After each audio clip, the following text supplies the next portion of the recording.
తెనాలి రామకృష్ణుడి కథలంటే ముందే నవ్వేస్తారు. ఎందుకు? ఆ కథలు అన్నీ కొంటెగా హాస్యంగా ఉంటాయనా? ఉంటాయనే కాదు, నిజమే. రామకృష్ణునే రామలింగడంటారు.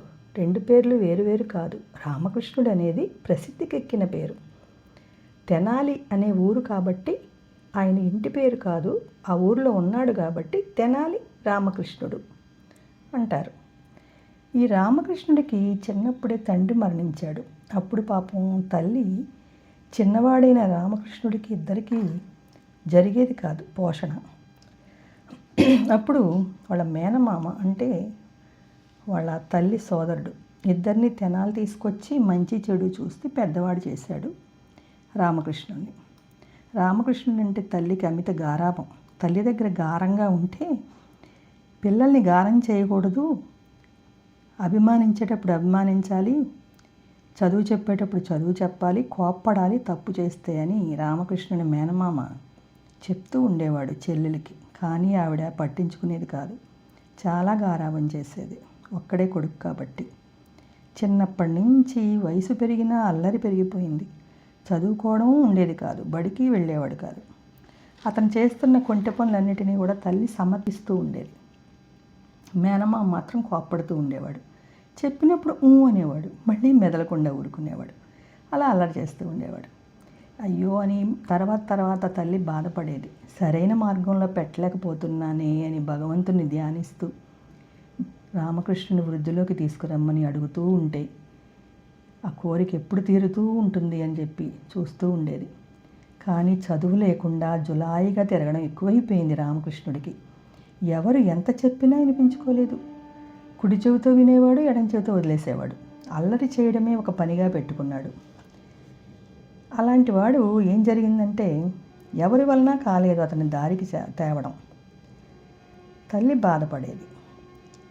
ఇక ఏమన్నాడంటే వాళ్ళ మేనమామ, చూడు ఇప్పుడు విచారించి ప్రయోజనం లేదు, మొక్కగా ఉన్నప్పుడు వంచాలి, మానయ్యాక వంచగలమా? చేతులు కాలేక ఆకులు పట్టుకున్నట్లుగా ఇప్పుడు బాధపడితే లాభం ఏముంది అని చెల్లిని కోప్పడ్డాడు. మర్నాడు ఉదయం ఒకరోజు రామకృష్ణుడు ఎప్పట్లాగానే అల్లరి పిల్లలతో ఆటలాడుతూ ఉన్నాడు. ఒక సాధు వెళ్తూ ఉన్నాడు. రామకృష్ణుని చూశాడు. అలా చూస్తే ఆ బాలుడు గురించి ఆలోచించాడు. అతని ముఖంలో ఒక వర్చస్సు కనపడింది, చాలా తేజస్సు. జాతకరీత్యా అతడు ప్రయోజకుడు అవ్వాలి, సహాయం చేద్దాం, చేతనైన సహాయం అనుకున్నాడు. అబ్బాయి నీ పేరేంటి అన్నాడు. రామకృష్ణుడు పక్కవాడిని చెప్పమన్నాడు తన పేరు. పక్క పిల్లాడు, వాడి పేరు రామకృష్ణుడు, ఈ తెనాలి వాస్తవ్యుడే అన్నాడు ఇంకొకడు.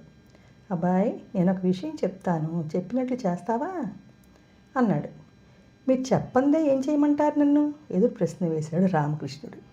నువ్వు గొప్ప పండితుడు అవుతావు అన్నాడు సన్యాసి. నువ్వు అన్నంత మాత్రాన అవుతానా అని హేళనగా అన్నాడు.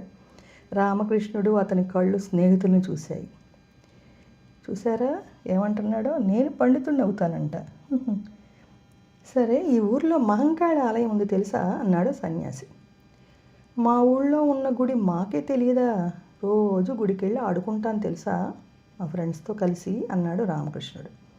సరే నేను ఒక మంత్రం చెప్తాను, నువ్వు ఆ మంత్రాన్ని నిష్ఠతో కాళికాదేవి ఆలయంలో కూర్చుని నీ మనస్సుని కాళికాదేవి మీదే నిలిపి ధ్యానం చెయ్యి, అప్పుడు నిన్ను అనుగ్రహిస్తుంది అన్నాడు సాధువు. సర్లే ఆ మంత్రం ఏంటో చెప్పండి అన్నాడు రామకృష్ణుడు ఏ మాత్రం ఆలోచించకుండా.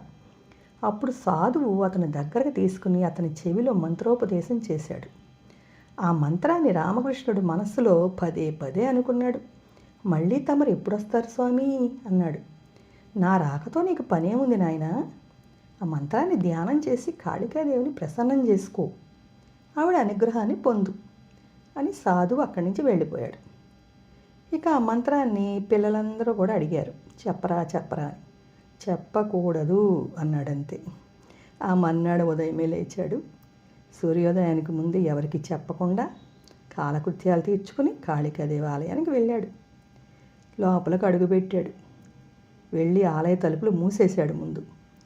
ఇక కూర్చొని ఆ సాధువు చెప్పిన మంత్రాన్ని చెప్పడం ప్రారంభించాడు. 1 కాదు 2 కాదు ఎన్నోసార్లు చెప్తూనే ఉన్నాడు. చెప్పగా ఎంతో ఇదిగా ఆనందంగా అనిపించింది. ఇంటికి వెళ్ళాలని కానీ తిండి తినాలని కూడా అనిపించలేదు. ఆఖరికి సాయంత్రం అయిపోతూ ఉంది. అలా చెప్తూనే ఉన్నాడు. సంధ్యా సమయం అయ్యేసరికి మహాకాళి మాత ప్రత్యక్షమైంది. నాయనా, నీ భక్తి శ్రద్ధలకు మెచ్చాను నాయనా అంది.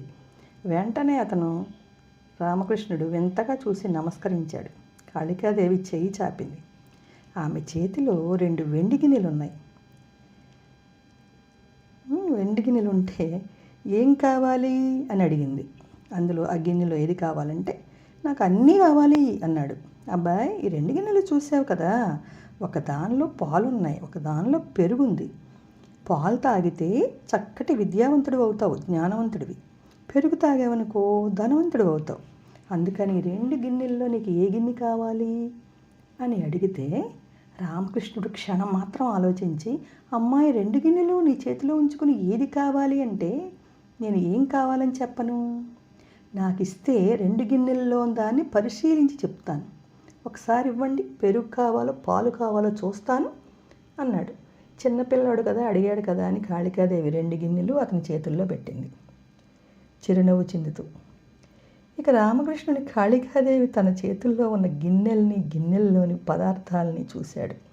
2 గిన్నెలు ఆకర్షణగా కనిపిస్తున్నాయి. ఆలోచించకుండా 2 గిన్నెల్లోది గబగబా ఒకేసారి తాగేశాడు నోట్లో పోసుకుని. ఏమిటి నువ్వు చేసిన పని? చిరుకోపంతో అడిగింది. 2 మీద మక్కువ కలిగి తాగేశాను, క్షమించు మాత అని కాళ్ళ మీద పడ్డాడు. అమ్మా, నన్ను క్షమించండి. ఎందుకంటే 2 గిన్నెల్లోది ఒకటి విద్య, రెండోది ధనం కదా. మనిషికి 2 అవసరమే. ఒకటి ఉండి ఒకటి ఉండకపోతే ఉపయోగం ఉందా? నాకు ధనము విద్య 2 అవసరమే. అందుకని 2 తాగేశాను. మిమ్మల్ని అడగకుండా తాగినందుకు క్షమించండి అమ్మా అన్నాడు. అతను చెప్పిన దానికి కాళీమాత కోపం వచ్చింది. అంతలోనే అతన్ని చూస్తే జాలి కలిగింది. నన్ను క్షమించు తల్లి అన్నాడు మళ్ళీ దీనంగా. సరే, నా అనుమతి లేకుండా 2 తాగావు, అయినా నేను క్షమిస్తున్నాను. ఈ రోజు నుంచి నువ్వు వికట కవివి అవుతావు, ఇదే నా శాపం అని ఆశీర్వదించి అంతర్ధానమైంది మహాకాళి. మరుక్షణం రామకృష్ణుని రూపే మారింది. అతని మొహం బ్రహ్మ తేజస్సుతో కళకళలాడుతూ ఉంది. వెంటనే అతని నోటి వెంట అనర్గళంగా మహాకాళి స్తోత్రం వచ్చింది. మహాకాళిని స్తుతించాడు. ఆ తర్వాత ఆలయం సింహద్వారాన్ని తెరిచి వెంటనే ఇంటికి వెళ్ళాడు రామకృష్ణుడు. అలాంటి అల్లరి పిల్లాడు కాళికాదేవి అనుగ్రహంతో ఆ మంత్రం జపిస్తూ ఆవిడని ప్రసన్నం చేసుకుని గొప్ప పండితుడిగా మారాడు. అంటే చదువు వలన మనకి జ్ఞానం వస్తుంది, దేవుని అనుగ్రహం వస్తుంది. అందుకని గురువు దగ్గర మనం చక్కగా ఉండి చదువుకోవాలి. స్కూల్లో అయినా ఎక్కడైనా పెద్దవాళ్ళు చెప్పినప్పుడు జాగ్రత్తగా విని చక్కగా చదువుకుంటూ దాన్ని అర్థం చేసుకున్న జ్ఞానాన్ని మన జీవితంలోకి ఉపయోగించుకోవాలి. ఎందుకు వచ్చిన చదువు అని ఆలోచించి బాధపడకూడదు. ఆ చదువు వలన మనకి తెలివితేటలు పెరుగుతాయి, జ్ఞానం వస్తుంది. సరేనా? ఓకే.